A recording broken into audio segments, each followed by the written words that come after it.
Mbokki Sénégal man Ahmadou Diop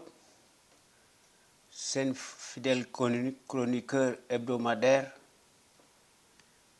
ak seen serviteur mooy waxtaan ak yéen ci sunu waxtaan wi ñu tuddee xew-xew réew mi nga xam ne maa ngi leen ko fas yéene defal talaata bu nekk bu ma fi yàlla bàyyee bu leen fi yàlla bàyyee à partir de 19h GMT heure de Dakar soit 21h heure de Paris xam ngeen ko duutu leen ko jaawatle ñu leen koy defal à travers les ondes de notre radio Sunu Kër FM, la première radio africaine nekk ca Californie muy sunu radio bu mag bi de renommée internationale. kon xam ngeen ne tey talata 4 avril 2017 li ñu war a wax bari na ndax ci la ñu dëkk ndax baadoolo yi nga xam ne étourderie manifeste généralisée des Sénégalais moo nu indil sunu jaaxle gi ak sunu tumuranke bii nga xam ne Macky dafay defoon discours yu rëy ne moom ci boppam ndëngte gii fi nekk nga xam ne Macky dafa gouverner ak Abdoulaye Wade 8 ans ba ñu jox ko ay milliards ay baadoola fal ko maanaam c'est parrain ñu def discours yu rëy média yi nga xam ne ñoo nekk ci sunu dëkk bi nga xam ne finalement ay mercenaires lañu ñu wone ne Macky dafa nekk victime boo xam ne Abdoulaye Wade da la dig waaye Macky jégut Sénégalais yi ñun jigunu ndax dafa sàcc ay milliards yu bari làq ko bitim réew kooku dafa fen dafa wedde ay kàddoom ndax discours yu rëy la def yoo xam ne dane ndëngte gii fi nekk dana ko fi jële waaye workat lum la wax weddi ko ndax Macky ci la dëkk guddi ak bëccëg ndax dige fen la war a nekk mu koy daganal muy àndandoo ak ay dagam ci loolu la ñu nekk ñu ci leneen ndax badoola buñ ko falee day bew te day fuuy te day gore di jikko la ndax deret du fen waaye comme d'habitude yéen waa Sénégal ak sénégalais ak sénégalaises yi nekk ca biir réew ma ak sénégalais ak sénégalaises yi nekk ci bitim réew maanaam ñu leen di tudde les sénégalais de l'extérieur noo ngi leen di nuyu di leen sant ak di leen gërëm ci déglu bi ngeen ñuy déglu bàyyi seen yitte yépp kon gàcce ngalama yéen waa Sénégal amu leen moroom ñoo ngi jox njukkal aussi nos fidèles auditeurs ak sunu auditrices yi góor ak jigéen mag ak ndaw fàttewuñu kenn noo ngi sant aussi góor yi nga xam ne ñoo nekk des sentinelles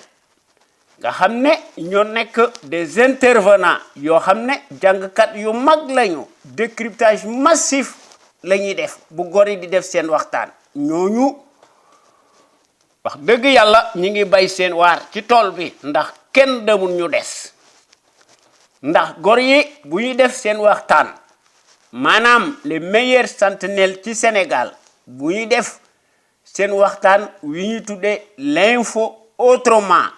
ñu koy def altine ak alxames à partir de 16h GMT heure du Sénégal nga xam ne l'info autrement manes na ko def talata wala mercredi ndax mën nañ koo def su fekkente ni bii ne am na lu am exceptionnel ndax tey talata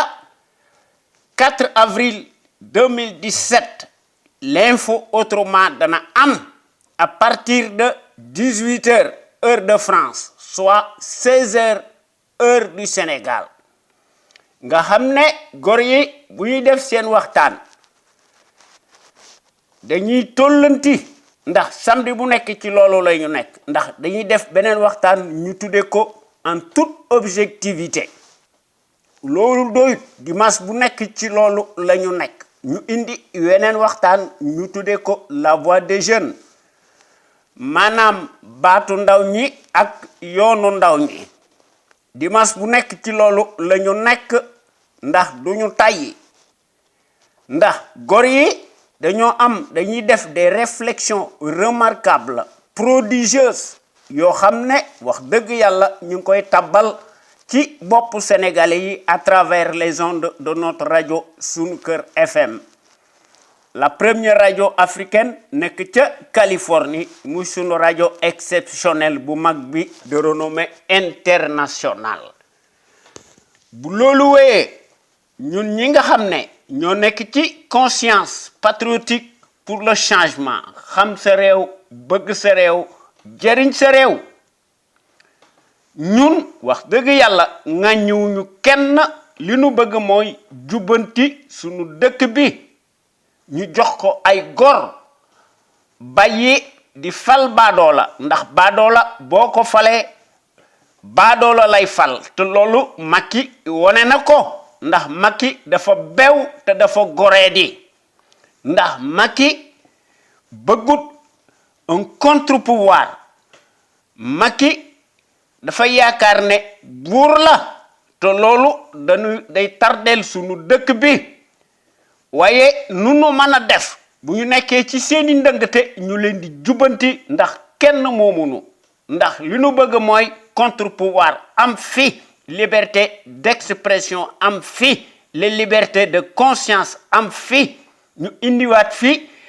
un état de droit boo xam ne dañ ko war a restaurer ndax depuis 5 ans régression totale banditisme fascisme lâcheté ki koy jiite mooy Macky Sall te gis nga li nga xam ne dige woon na ko fi lépp la weddi ki ko doon wax ne rupture totale ku beew noonu ngay defee sàcckat noonu ngay defee ku dëng noonu ngay defee ndax sans la liberté on ne peut rien construire de bon ni de solide waaye Macky yoonam nekkut ci tumuranke bi nga xam ne ci la Sénégalais yi nekk ndax la misère galopante et le chômage endémique bii nga xam ne tey la wàllu gën a aay ndax yokku te njëg gi tey la wàllu gën a aay surtout les denrées de première nécessité et les coupures intempestives récurrentes du courant électrique xuy kamaj foo ko takk rek weesu na ko li ci gën a graaw mooy l'augmentation des factures de complaisance et le manque d'eau potable xam ngeen ne ndox fu mu amut courant amu fa kooku day nekk une menace réelle pour la santé des populations waaye Macky yoonam nekku ci ndax Macky bitim réew lay liggéeyal te gis nañ ko ci le FMI et la Banque mondiale nga xam ne dañoo nekk des institutions coloniales impérialistes nga xam ne ñi ngi siphonné sunu dëkk bi waaye Macky day latoo un plan Sénégal émergent ndax Macky bi nga xamante ne bii ne dafa fen Macky day utiliser les mêmes ressorts yi nga xam ne dañ ko peindroon sur des oripeaux victimaires saay noonu ngay defee ndax Macky danoo teg maanaam day te loolu wax dëgg yàlla il faut que nu saafara ko ndax li nga xam ne moom lañ fi gis depuis juróomi at l'émergence coloniale en puissance et en continu nga xam ne dëkk boo xam ne mënta moom ay télécommunication extérieure moo koy jàllale xam ngeen ne kooku insécurité la waaye Macky yoonam nekku ci ndax l'autonutriant mii nga xam ne incarné par Macky Sall dafa nekk une digue contre le progrès nga xam ne Macky day diigal sunu réew mi ndax Macky fait corps et cause commune avec ses maîtres blancs nga xam ne dañuy plomber l'avenir de notre Sénégal ndax sunu Sénégal gi bana mën a nekk un pays émergent te loolu Macky wone na ko bu baax ndax Macky def na ci discours yu rëy di telli ndax Macky day seet li nga xam ne moo neex bitim réew mu koy def te gis nañ ko ci discours bi nga xam ne moom la wax ci le nazisme monétaire muy le franc CFA ndax Macky def ne c'est une bonne monnaie à garder 4 ans plus tôt Macky dafa dem Paris di yagari entre les deux tours yi nga xam ne élection amoon na ci France ci 2012 Macky doon fulminer sèchement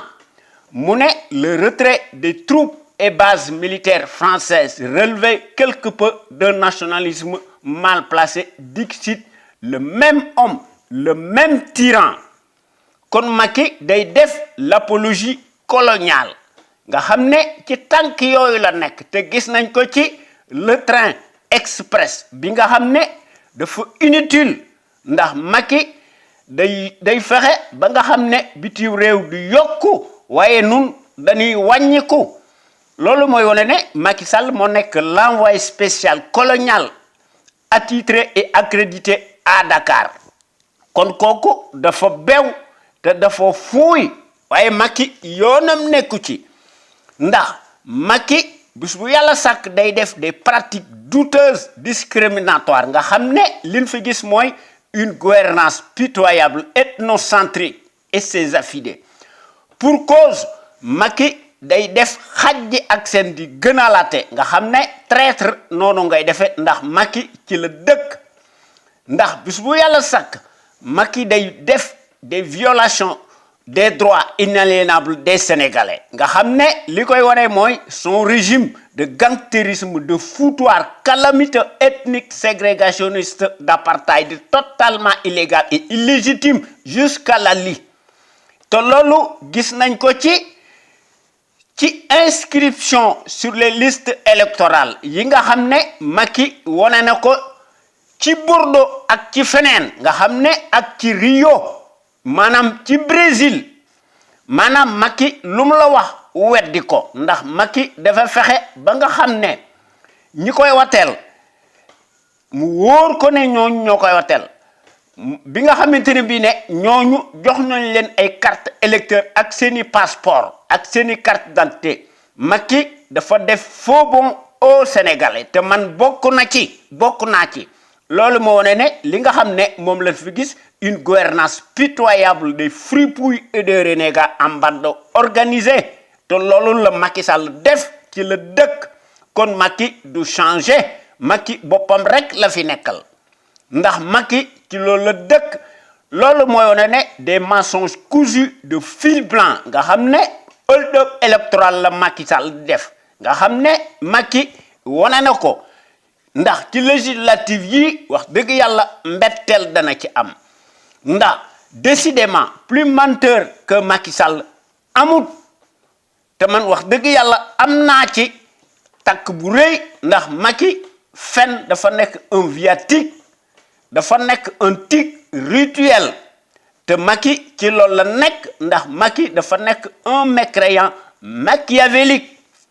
loolu mooy wane ne Macky lu mu la wax tey boo ëllëgee balaa tëdd ci lalam weddi ko te loolu dafa nekk une incongruité abrasive boo xam ne c'est une anomalie pathologique inguérissable boo xam ne moo koy poursuivre dans son existence ndax Macky lu mu la wax tey boo ëllëgee mu weddi ko ndax ci la dëkk guddi ak bëccëg ndax li nga xam ne Macky def na ko ci Bordeaux nga xam ne ci émission l'info autrement am na sénégalais yoo xam ne ñoo nekk ci Rio di ko diingat nga xam ne ñoom commission électorale bi ñi nga xam ne ñooy bindu sénégalais yi ñu jox leen ay carte d'identité ay carte électeur Macky dafa jox ndigal ay surgaam mu jox sénégalais yooyu nekk ci Rio 3 jours nga xam ne 90% binduwuñu ndax amuñu seeni passeport ak seeni carte d'identité te amuñu seeni carte d'électeur kooku xam ngeen ne Macky ci faux bon la dëkk ndax workat noonu ngay defee loolu mooy wone tout simplement la singularité du paysage de l'échiquier politique ci Sénégal nga xam ne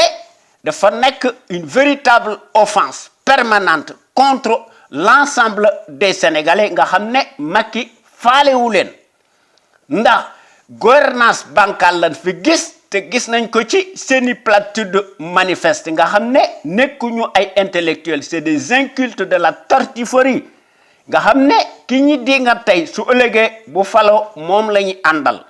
ndax seeni promotion sociale indue de bas étage ci la ñu nekk ndax dañuy changer seeni trajectoire en fonction des rétributions financières selon la météo du moment ndax ci loolu lan fi gis depuis juróomi at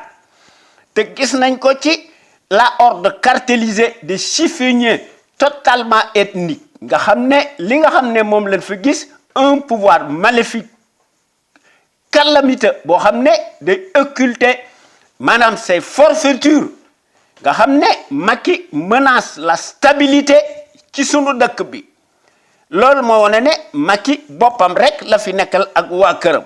ndax magistère bancal lañ fi gis depuis juróomi at aux histoires carambouilleuses nga xam ne li nga xam ne moom lañ fi gis Macky dafa nommé un village entier te gis nañ ko ci les nominations hystériques ethniques taillé sur mesure boo xam ne day calibré wu à longueur de journée nga xam ne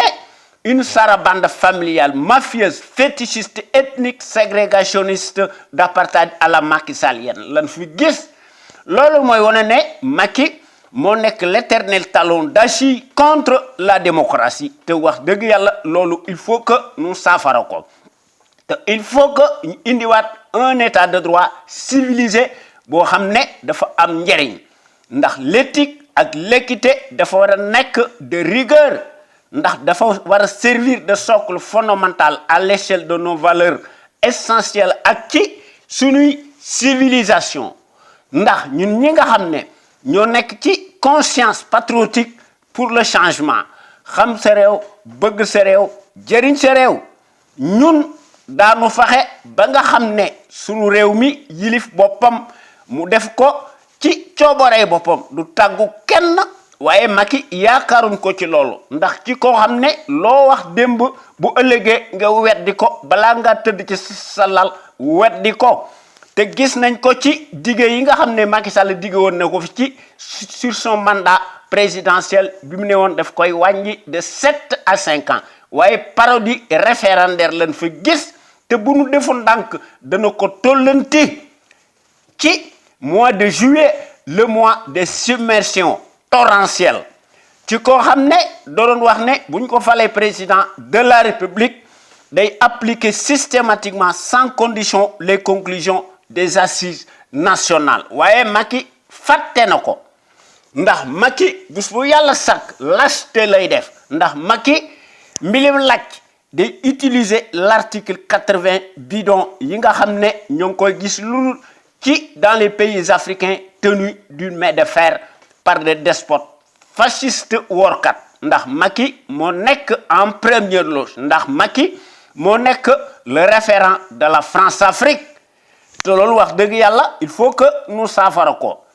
waaye ñun ñi nga xam ne ñoo nekk ci conscience patriotique pour le changement xam sa réew bëgg sa réew jëriñ sa réew ñu gën ñoo xam ci CPC ñun wax dëgg yàlla noo ngi dingat la gestion népotique et gabégique du Sénégal par un parti politique, une coalition de partis et une famille. Te noo ngi dingat aussi l'accaparement des ressources du Sénégal par une seule famille pressureuse et son clan. te fii mu nekk Macky ci loolu la nekk mësta nekk ci leneen Macky famille am ñoo ko yital ak l'extérieur Macky dafa tourner le dos nga xam ne ñun ñëpp la wor nga xam ne Macky dafa jël son clan ak sa famille mu jox leen des postes de haute stratégie boo xam ne wax dëgg yàlla mbirum corporatisme la ethnique sans éthique ni équité mu jox leen ko dans les structures de haut niveau ci état bu Sénégal kon wax dëgg yàlla yéen góor yi ñoo ngi leen di ñaan ngeen di ñëw di fraterniser ci conscience patriotique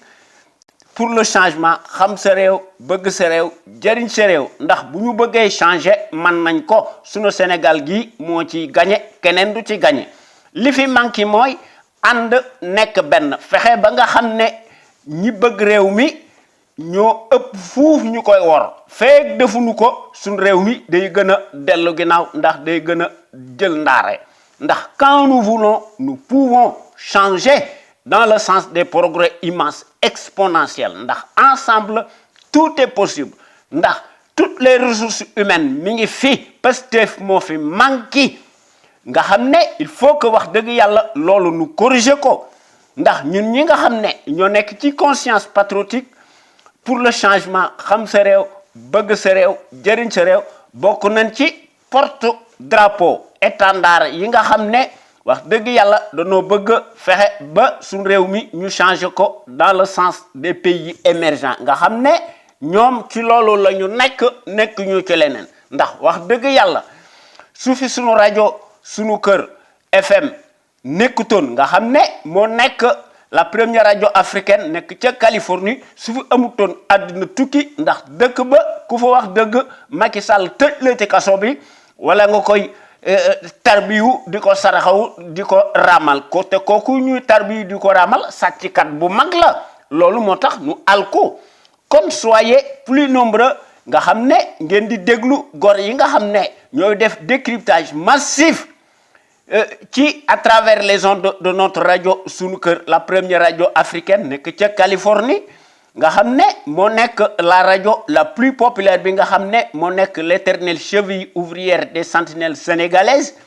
aux vérités implacables aux bras d'acier inachetables et qui font constamment preuve d'analyse pertinente sans complaisance ne souffrant d'aucune ambiguïté sur la chose publique au Sénégal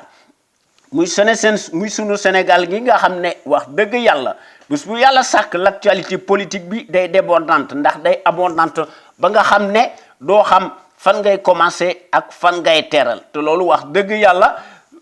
musiba la te wax dëgg yàlla il faut que nous unir rassembler autant de patriotes sénégalais autour de Niyal Këma du ma tàyyi di ko wax wax dëgg yàlla il faut que ñun ñëpp ñu indi ci une détermination indi ci patriotisme le civisme intelligence bu mat sëkk ñu yokk ci la ténacité et la démocratie participative li nga xam ne mënta ñàkk nga xam ne mooy jën wi ndax mooy la clé de voûte boo xam ne moo nekk la volonté politique de chaque Sénégalais ndax bu ñu ko defee sunu Sénégal gi day nekk le phare de la démocratie et le plein développement économique politique militaire am fi sunu Sénégal gi du sàkku ndimbal kenn ndax ku lay dimbali day ëmb sa sànqal nu fexe ba nga xam ne sunu Sénégal gi muy aar ay marchandises ak ay nitam ndax ku lay dimbali day ëmb sa sànqal du ma tàyyi di ko wax te loolu gis nañ ko ci Mali te loolu wax dëgg yàlla dafa am loo xam ne bu nu ko defut ndaara rek la ñuy mën a jël ndax il faut que ñu réformer impérativement le régime présidentiel totalitaire ñu remplacer ko par un régime parlementaire te il faut que ñu tabaxaat suñu dëkk bi ndax suñu Sénégal gi mën a nekk un pays dynamique boo xam ne dañ fi indi des principes démocratiques et des institutions fortes inviolables respectées par l'ensemble des patriotes sénégalais imbus de la fibre d'honneur ndax bonne gouvernance irréprochable am fi ak un état de droit boo xam ne président de la république du tout masa nekk le personnage central boo xam ne mooy décider en lieu et place de tout le monde te kooku monarchie la te kooku dafa nekk une indignité te loolu dafa nekk liggéey bu rëy boo xam ne bu nu ko defut dara du mën a xew te il faut que wax dëgg yàlla bu nu bëggee suñu dëkk bi kenn du ko raw ci dara ndax gor yi ñi ngi fi ressources humaines yi ñi ngi fi il faut que ñu teg ci suñu bopp réew mi de véritables sentinelles sénégalaises charismatiques yoo xam ne dynamique boo xam ne dañuy indi une impulsion ndax ci loolu il faut que ñu cultiver fi le patriotisme la démocratie la justice sociale, l'éthique ak l'équité, l'unité nationale am fi ndax sécurité am fi su amut dara du mën a xew. te aussi il faut que nous rehaussions l'étendard de nos valeurs. Pour cela nag nous devons nous inspirer et puiser dans le trésor inestimable de nos valeureux hommes d'honneur yoo xam ne jàngkat yu mag lañu te dañoo maandu te borom xam-xam lañu te dañoo silwise ndax ay gor dëgg lañu te gis nañu li nga xam ne liggéey nañ ko ci sunu réew mi nga xam ne dañ ko bind mbind mu leer te dañoo war a tasaare seen xam-xam ñu jàngale ko ci sunu université yi ak sunu daara yi ak ci sunu collège yi ak ci sunu école primaire yi te il faut que ñu cultiver fi aussi le civisme chez les populations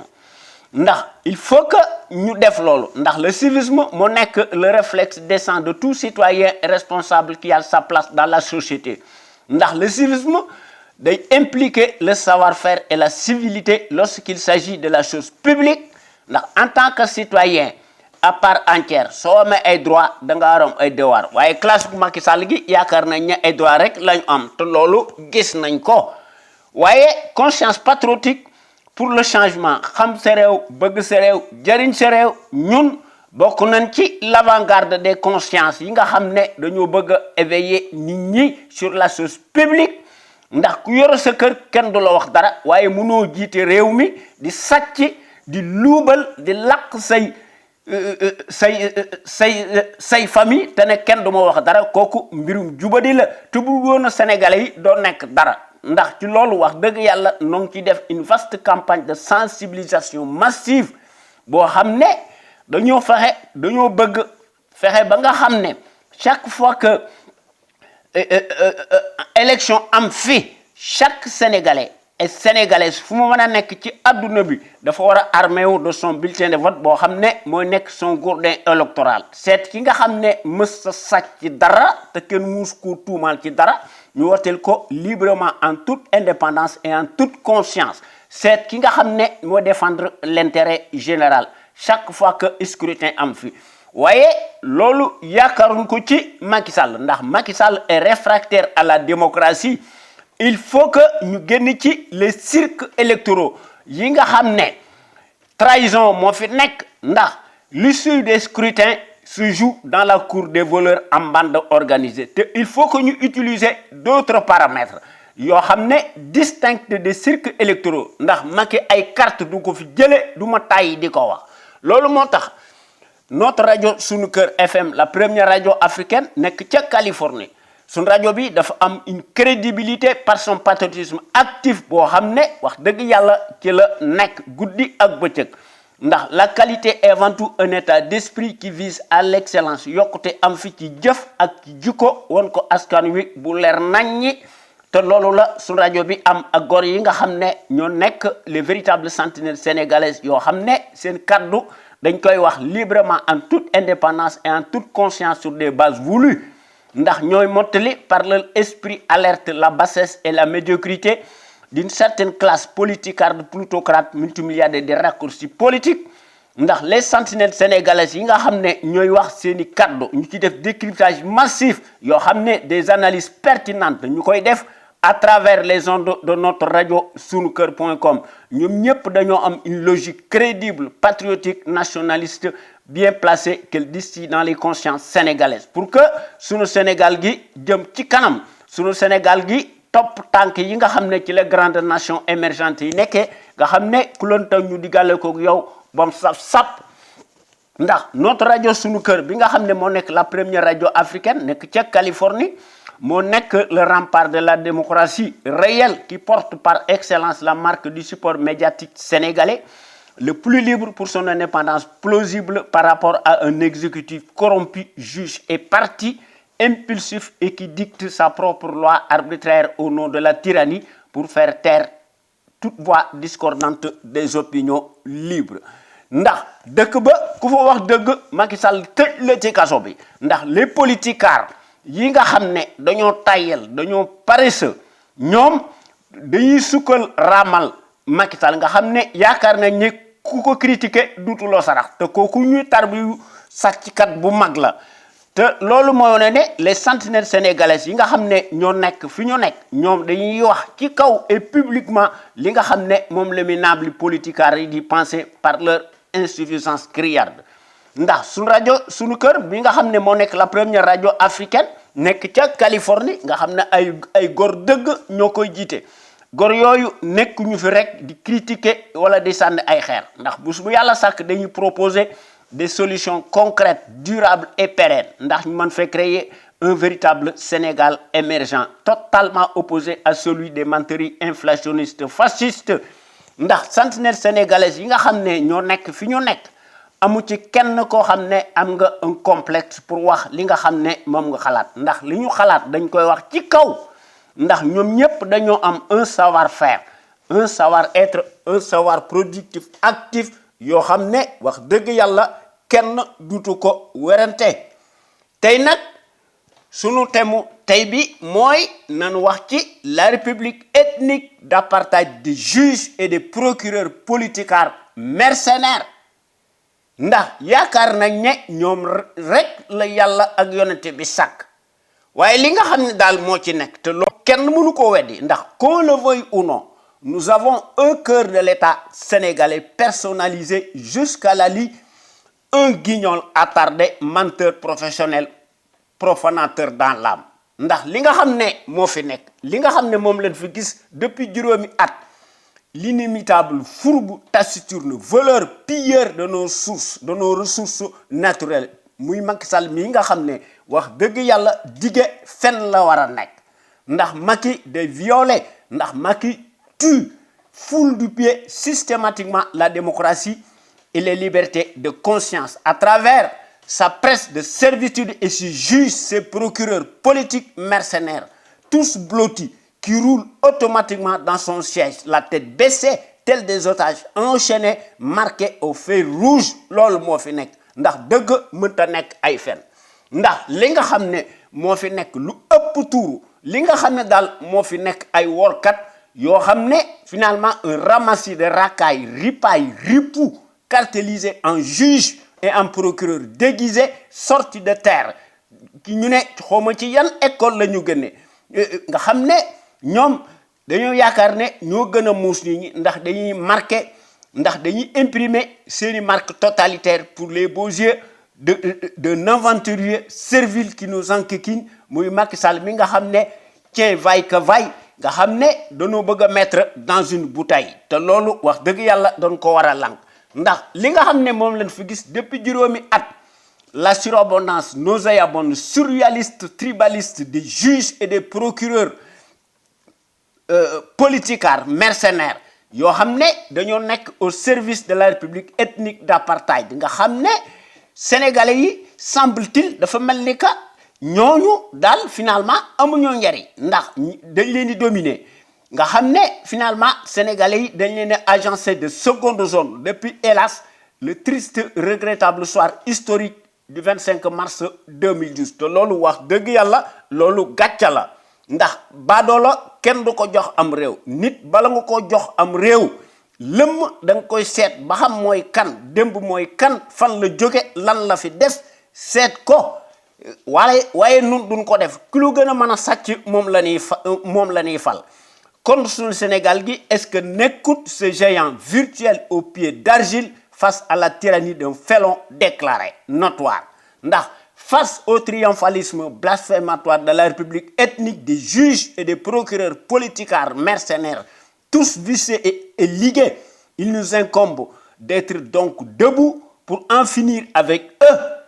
bu fekkente ni bi ne bëgg nañoo assurer notre propre destin sur des bases voulues ndax ndimbal da ciy fekk loxol borom pour ce faire nag il faut que nous inverser absolument les rôles ndax ñu mën a changer maintenant et tout de suite le rapport de force ndax ñu mën a mettre un terme définitif à l'insolence de la soldatesque Waffen SS bi nga xam ne qui est dressé en coupe réglée par le corrupteur corrompu muy Macky Sall mi nga xam ne dafa nekk du haut de son soubassement supposé de piètre qualité ndax quoi que l'on puisse dire la brutalité du gendarme colonial nga xam ne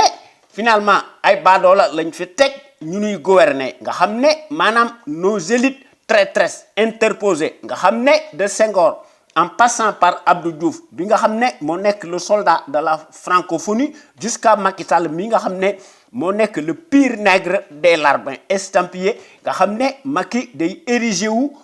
la courroie catapultée comme le plus fidèle captif de ceux qui nous ont toujours trahis. Donc Macky li fi def kenn musu koo def ci Sénégal ndax en vérité le Sénégal notre patrie qui fut jadis la terre des grands hommes d'honneur résistants se laisse dominer par un seul homme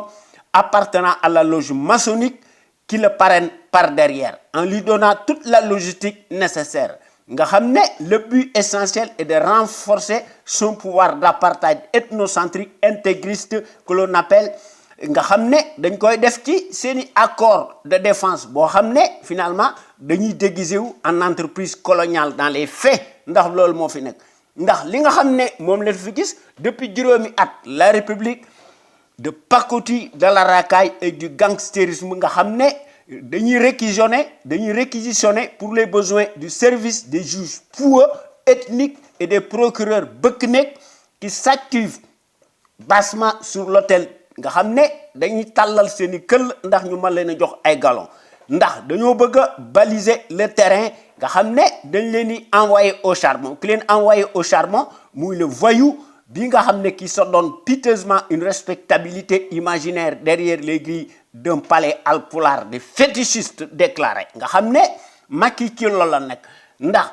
comme tout félon agitateur en Afrique larbinisé sur ordonnance presto illico du traître versatile pantin Macky Sall himself bi nga xam ne moo nekk le vil négationniste menteur professionnel profanateur dans l'âme la justice mensongère farandole tenue en laisse par le voleur fasciste nga xam ne qui s'est lui-même enrichi illicitement et miraculeusement en flagrant délit dafa planquer son butin grossier dans les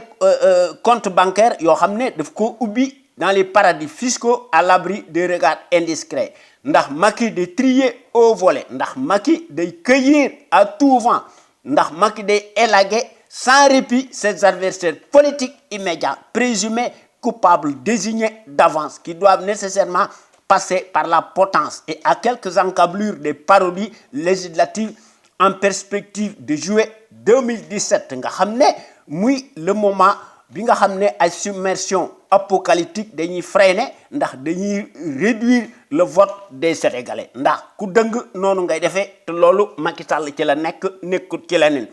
te loolu wax dëgg yàlla il faut que ñu saafara ko ndax les paroles du maître des reniements et des renoncements à couper le souffle jarul dara ndax ne valent rien ndax Macky li muy wax tey ci suba balaa tëdd ci lalam weddi ko baadoola noonu ngay defee kon wax dëgg yàlla dañoo war a balayer et le déboulonner nga xam ne et quel que soit les résultats des cirques électoraux à défaut le mal ira en pis parce que Macky Sall du changer ndax Macky Sall moo nekk le guignol qui se transforme ouvertement en matelas talli ñaret nga xam ne Macky dafa nekk au service des lobbies militaro-industriels impérialo-capitalistes ndax Macky ci loolu la nekk xam ngeen ne dans ces conditions il va sans dire que si on n'y prend pas garde Abdoulaye Daouda Diallo Tukulóor Bontin bi nga xam ne moo nekk le ministre ethnique indigne de l'intérieur nga xam ne dafa convertir en lamentable mercenaire day octroyer librement la meilleure part du lion à la dimension du récidiviste muy Macky Sall mi nga xam ne moo nekk le faussaire né bi nga xam ne dafa nekk toujours sur les plis de la France-Afrique comme nga xam ne Macky ci loolu nekk ndax Macky se réclame comme tout despote africain nga xam ne Macky bokk na ki trempe yooyu ndax Macky dana rempiler te dana abuser sans aucun doute de la mécanique des mêmes ressorts peu orthodoxes pour se tailler à libre cours son propre score fantasmagorique lors des prochains scrutins de pacotille ci juillet 2017 loolu wax dëgg yàlla musiba la ndax li nga xam ne daal moom lañ fi gis maanaam muy Macky Sall bi nga xam ne moo nekk le changeant l'escroc tient Mordocus à préparer un autre hold-up électoral gigantesque aussi massif voire même pire que celui bi nga xam ne Macky defoon na ko ci mars 2016 muy le foutoir fourre-tout resté comme du plomb dans nos gorges muy la parodie référendaire xam ngeen ne Macky dafa jubadi ndax malgré nos discours de mise en garde de qualité le Sénégal est plus que jamais dans la somnolence nga xam ne suñu Sénégal gi dafa nekk ci tourmente et dans la pénombre ndax en dépit li nga xam ne moom la ñuy wax le godillot sénégalais n'en démord pas continue ses méthodes fascistes décriées nga xam ne la majorité des Sénégalais semble-t-il ne veulent rien entendre ne voient rien ne veulent pas entendre prendre leurs responsabilités pour en finir avec le tyran encombrant bi nga xam ne finalement Macky ci loolu nekkul ci loolu ndax comment accepter que des entreprises étrangères s'accaparent et monopolisent sans appel d'offres toute notre économie sénégalaise bi nga xam ne qui est totalement extravertie ndax finalement wax dëgg yàlla bu ñu am nañu la légitimité d'opérer notre libre choix et prendre les meilleures offres en fonction de nos propres intérêts exclusifs en traitant d'égal à égal avec des partenaires libres que nous aurons choisis sur des bases voulues pour assurer notre propre destin à l'instar des pays émergents. Il appartient au vendeur d'imposer le prix de sa marchandise et non le client de dicter sa loi. Kon ana indépendance bi nga xam ne Macky Sall ci loolu la nekk dans tout cela ndax point n'est plus besoin d'ergoter sur ce qu'on peut appeler avec euphémisme la faillite de la bande organisée de la République ethnique des proxénètes, juges et procureurs politicards abîmés, serviles, délinquants en Capharnaüm et en osmose totale, tous dañoo nekk des défroqués détestables alignés nga xam ne dañuy agir par ndigalu Macky Sall bi nga xam ne indignité ci la nekk ndax Macky Sall moo nekk l'abruti faussaire né dafa transformé wu en pion tyran déclaré nga xam ne da nekk Macky Sall dafa nekk ci brutalité teigneuse boo xam ne moo nekk son ADN nga xam ne Macky Sall ci loolu la nekk kon nanu réveillé wu de notre torpeur et soyons sérieux et courageux pour démasquer démythifier, démystifier et vilipender sans retenue d'aucune sorte l'ethnocentrisme de la démesure débridée, coalisée, incarnée par la sarabande de la justice hérétique, instrumentalisée, bien vouée aux gémonies du régime moribond, le plus effroyable, le plus scandaleux, négationniste actuel sénégalais, pitoyablement discriminatoire jusqu'à l'abysse dont le banditisme ne se discute plus. Ndax loolu bu nu ko defut wax dëgg yàlla suñu réew mi du jëm fenn ndax que cela plaise ou non qu'on le veuille ou non Samba Sall bi nga xam ne dañu ne juge la est-ce que am na vertu ndax dafa mel ni que day abuser dangereusement de sa posture supposée ndax day outrepasser son rôle ndax day agir en service commandé d'en haut et plus connu sous le nom de mercenaires attitrés encagoulés cher juge le doyen avéré des minables Dunguru Alpulaar nga xam ne finalement dafa mel ni que nekkut un juge libre neutre indépendant exemplaire nga xam ne amut la moindre étoffe d'un redresseur des consciences waaye dafa nekk un politicard masqué aligné boo xam ne day érigé wu en fait le bras armé du nulard bi nga xam ne finalement day montrer tout simplement son appartenance ethnique téléguidé nga xam ne day marcher comme un logiciel nga xam ne dafa mel ni que le juge Samba Sall dafa choisir son camp ndax day épargné par la ruse les forfaitures les vols les trahisons incommensurables de son chef nga xam ne et de son clan muy en l'occurrence Macky Sall mi nga xam ne moo nekk le gourou contrefacteur promoteur de la malgouvernance symbolisé par le fondamentalisme ethnique politique nga xam ne nauséabond nga xam ne muy ci l'abondance de caniveau et du régime népotique à tout vent boo xam ne finalement dafa mel ni que ñoom dañuy reprendre du zèle nga xam ne dañuy approprier wu le socle du recul nga xam ne pagaille lañ fi indi ndax li nga xam ne daal moom lañ fi gis la délinquance financière internationale de classe exceptionnelle boo xam ne Macky dafa nekk dans son piédestal boo xam ne des réfugiés wu nga xam ne dañuy obéir ay ndigalam nga xam ne finalement Macky Sall mii wax dëgg yàlla moo nekk le caniche de l'Occident boo xam ne finalement il ne s'est jamais assagi de la moindre virgule te kooku wax dëgg yàlla dañuy tardel ndax un tel juge muy Samba Sall c'est bien lamentablement arrimé à la trajectoire totalitaire du régime ségrégationniste d'apartheid, dont la compétence haineuse et la singularité démontrent indignement que ceux qui se ressemblent s'assemblent. Qu'ils se le tiennent pour dit. La prétendue qualité du juge n'autorise pas tout dans notre pays, puisqu'il s'agit, finalement, ñoom dañ leen di jox ay grade nga xam ne dañ leen di dresser en coupe réglée nga xam ne finalement ci loolu la ñu nekk ndax finalement ñoom dañuy bénéficier muy le juge nga xam ne dañuy bénéficier plus de largesse nga xam ne finalement loolu day résulter tout simplement que ne finalement amuñu benn virginité plausible si ce n'est son amplitude sointante qui témoigne absolument d'une idolâtrie boo xam ne sur fond de culte de personnalité mal placée te loolu ne souffre d'aucune ambiguïté ndax sa rarissime image entretenue délibérément prouve éloquemment nettement la complicité directe de la presse de servitude boo xam ne daf koy vouer une fidélité injustifiée à dessein de cultiver un respect peu crédible de piètre qualité digne de son espèce nga xam ne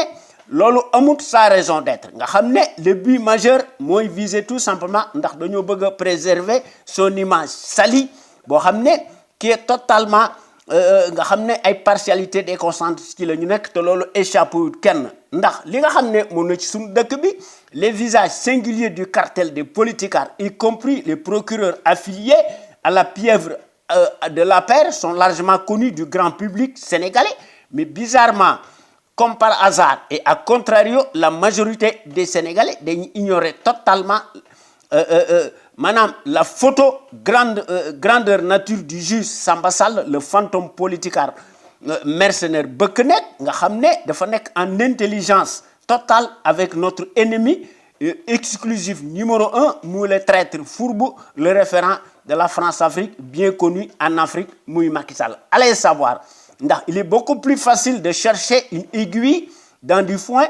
que de trouver l'image du doyen du juge Dunguru fidèle captif ndax finalement l'affluence propagandiste a-t-elle donc reçu des instructions pour divulguer sa photo nga xam ne tout ce qui est rare n'est pas forcément source de valeur te loolu wax dëgg yàlla moom lañ fa gis ndax loolu moo fi nekk ndax un juge qui n'est pas équitable irresponsable nga xam ne partialité la partisan la un juge boo xam ne il est juge et parti disposé wu mukk d'aucune éthique encore moins d'équité n'est pas digne ne mérite pas sa place dans notre pays qui perd ses repères ses valeurs et sa distinction ndax le paquet bi nga xam ne dafa nekk aux ordres du chef de l'exécutif ubiquitaire le tout-puissant diligente par derrière toutes les opérations sur commande te loolu dafa nekk un comble et un déni de justice qui sont finalement totalement antinomiques à la démocratie pour un état de droit supposé monnaie. Dans ces conditions, il y a lieu de parler de collision et de conflit d'intérêts politiques criards nga xam ne loolu moo fi nekk ndax ñoom dañuy wax traque des biens mal acquis waaye xaj ak seen lañ ci def wala ragal ndax la CREI dafa lâché Balde li tax ñu lâché ko xam nañ ko ndax Balde da leen a xamal lu bari ndax Balde est libre nga xam ne dañ ñëwoon dañ ko defal sous contrôle judiciaire dans le cadre de la traque des biens mal acquis nga xam ne le maire de Ziguinchor est désormais libre de tout mouvement la cour de répression daal ñu ne finalement dañoo lever sa mise sous contrôle judiciaire nga xam ne moom la ñu wax waaye mbir moom bu ñu ko seetloo ba seetlu ko dafa nekk des mensonges grossiers monstrueux cousus de fil blanc ndax Abdoulaye Baldé nga xam ne biñ ko defaloon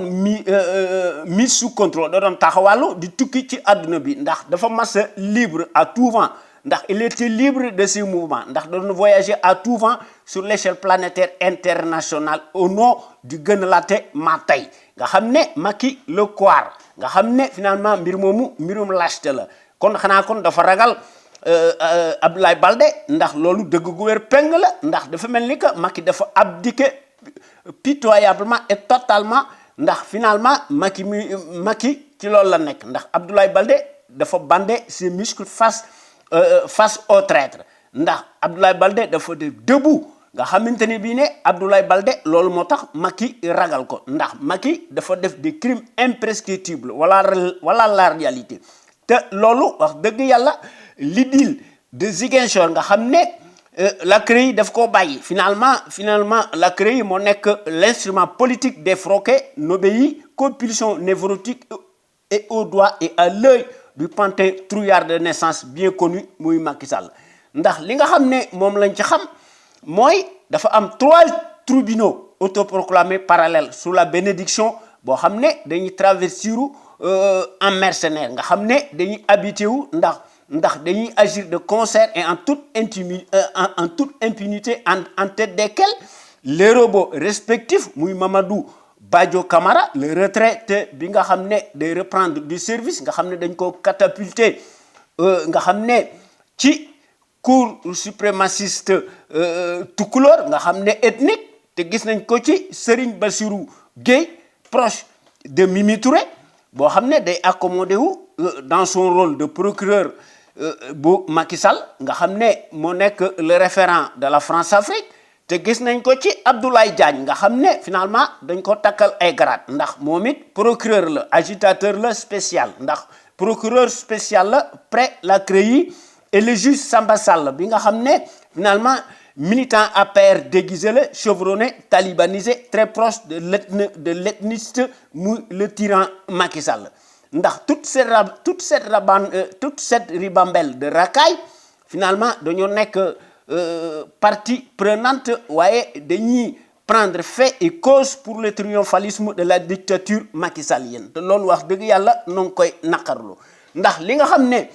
moom lañ fa gis nga xam ne Macky ci loolu la dëkk ndax bis ba yàlla sàkk ci loolu la dëkk ndax dans une interview accordée à Jeune Afrique Macky da doon wax ne je ne mêle jamais ma famille à la gestion du pays. Que fait-il donc des preuves accablantes matérielles à l'appui dont Aliou Sall est une illustration plus que parlante wala le minable maanaam menteur professionnel profanateur dans l'âme maanaam daal dañoo bëgg a wax ne daal ni ne kon Aliou Sall est venu de la planète Mars daal daf ko tordre ses bras auquel cas la consanguinité encore moins ni la dictature ni le népotisme n'existe nulle part dans le monde waaye mbir moomu day relever tout simplement d'une invention ndax Macky dafa mel ni que loolu la bëgg a wax ndax Macky bu ne du mêler sa famille ci dans la gestion des affaires de la cité te Aliou Sall wax na ko ci kon daal Macky Sall moom tyrannie amut kon bu fekkente ne bi loolu la kon tyrannie amut dictature amut népotisme amut loolu mooy wane ne finalement Macky Sall lu la wax tey boo léegee mu weddi ko loolu mooy wane ne Macky Sall dafa nekk un menteur professionnel sans égal boo xam ne finalement li muy wane mooy derrière un menteur pris la main dans le sac et en flagrant délit Macky day nier honteusement ndax day balaye d'un revers de main nga xam ne Macky daal day wax daan ne du man sama sosie la loolu la Macky Sall di wane ndax Macky Sall ci loolu la nekk ndax Macky Sall moo nekk un dunguru un moribond nga xam ne ci loolu la masa nekk ndax li nga xam ne daal moo fi nekk depuis 2012 l'abondance des politicards capitulaires promettent tout et n'importe quoi waaye bu ñu leen joxee caabi réew mi ñu wane jikko ji nga xam ne ci la ñu nekk ndax dañuy protéger seeni intérêts égoïstes nga xam ne dañuy protéger aussi ceux de leur maître blanc pour lesquels nga xam ne dañ leen di tarbiyu ak di leen di sukkal raamal nga xam ne ay talibé lañu te dañoo nekk des carpes te loolu mooy Macky wane na ko ndax Macky Sall moo nekk le fourbe indécrottable dont les trahisons vis-à-vis du peuple sénégalais sont si massives waaye curieusement rien n'y fait ndax le peuple dañ koy teg comme des gueux nga xam ne la majorité écrasante dañuy wote inconsciemment irrationnellement aveuglément et mécaniquement par les mêmes nga xam ne ñu leen di fen loolu moo tax finalement suñu dëkk bi tumuranke ndax Macky Sall moo nekk le diable bi nga xam ne ci cupidité ci la nekk ndax ci ingratitude ci la nekk ndax Macky Sall moo nekk le marchand d'illusion menteur professionnel dans l'âme nga xam ne se prive de rien ndax Macky day abuser lâchement de la force publique nga xam ne finalement moom bis bu yàlla sax ay ratonnade ay arrestation incongrue nga xam ne mooy ñi nga xam ne dañ koy defal ombre ndax aussi paradoxal que cela puisse paraître les mêmes politicards poltrons nga xam ne dañ leen di jox des postes de nomination tànn sa bu la neex au nom d'un masla boo xam ne warta nekk ñoom finalement dañuy noppi di tëj seeni gémmiñ ndax Macky da leen di jox garaat nga xam ne ñoom ci loolu lañ nekk ndax désormais sunu Sénégal gi sous le magistère atypique bancal du lamentable minable nulard Macky Sall nga xam ne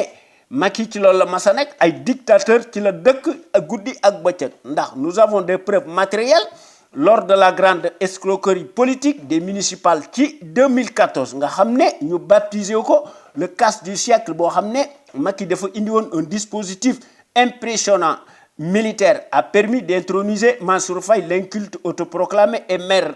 de Saint-Louis et le ministre de l'hydraulique et de l'assainissement nga xam ne finalement Macky moom la jox Mansour Faye bi nga xam ne moo nekk son beau-frère nga xam ne Macky ne s'encombre d'aucune moralité visible nga xam ne Macky day niché wu derrière les grilles d'un palais alpulaar nga xam ne ci loolu la nekk waaye day làq ay surgaam nga xam ne ak ay baadolam ak toute sa famille te gis nañ ko ci Abdourahmane Seck di Omer mi nga xam ne dañ ko jox un poste boo xam ne Macky daf ko tailleel sur mesure nga xam ne ak ñoom Timbo ak ñeneen ñi nga xam ne Pikine la ñu nekk nga xam ne Macky ci loolu la nekk ndax Aliou Sall mi nga xam ne dafa nekkoon dem un inconnu tey tam doon wax ne un journaliste la te mësta bind le moindre article à notre connaissance nga xam ne Aliou Sall est sorti de nulle part par hasard au moment où son frère muy Macky Sall himself dafa accéder wu à la magistrature suprême comme par hasard le 25 mars 2012 le pressureur moelleux dans nga xam ne ci ADN la nekk Aliou Sall day arrogé wu la qualité de maire de Guédiawaye et président des maires du Sénégal et des élus locaux ndax l'homme ne s'arrête pas là ndax Aliou Sall dañ ko jox des compétences et expériences bidon ndax Aliou Sall day gravir des échelons boo xam ne finalement Aliou Sall moo nekk le prête-nom de son frangin muy Macky Sall ndax Aliou Sall dafa transformé wu par magie le chef nga xam ne Aliou Sall dafa am entreprise yu bari boo xam ne Aliou Sall aussi dafa nekk un banquier boo xam ne day intimider les journalistes de leen di tordre le bras ndax muy occuper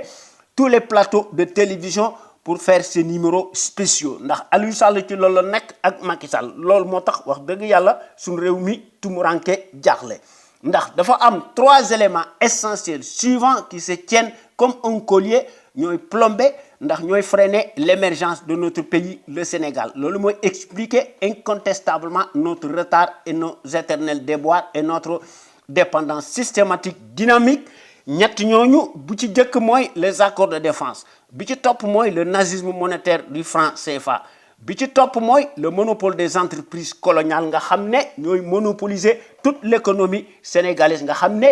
nous les Sénégalais tous les Sénégalais tirent le diable par la queue ak suñu pétrole bi nga xam ne moo fi nekk ndax bu ñu ko exploiter judicieusement Sénégal day nekk ci kanam ndax mën nañ cee am suñu souveraineté monétaire défense nationale am fi ñu def ko ci suñu coobarey bopp waaye loolu il faut que bala ñu koo def il faut que ñu teg ci suñu bopp réew mi ay gor ndax baadoola boo ko falee baadoola lay fal waaye gor boo ko falee gor lay fal te loolu wax dëgg yàlla moo fi manqué te loolu wax dëgg yàlla il faut que ñu corriger ko ndax rien ne change chez un peuple si ce même peuple ne change pas ce qui est en lui-même kon boo gàññi maa ngi leen di jox rendez-vous talaata bii ñëw bu ma fi yàlla bàyyee ci suñu waxtaan wi nga xam ne ñu ngi ko tuddee xew-xew réew mi nga xam ne ñu ngi koy def à travers les ondes de notre rajo Sunu Kër la première radio africaine nekk ca Californie mu suñu rajo bu mag bi de renommée internationale nga xam ne góor yi ci wax dëgg góor peng la ñuy wax ndax décryptage massif te ñu ngi koy def ci seeni analyse de haut niveau ndax dañoo bëgg dëkk bi te duñ ci def benn complaisance kon boo gaañi merci jërëjëf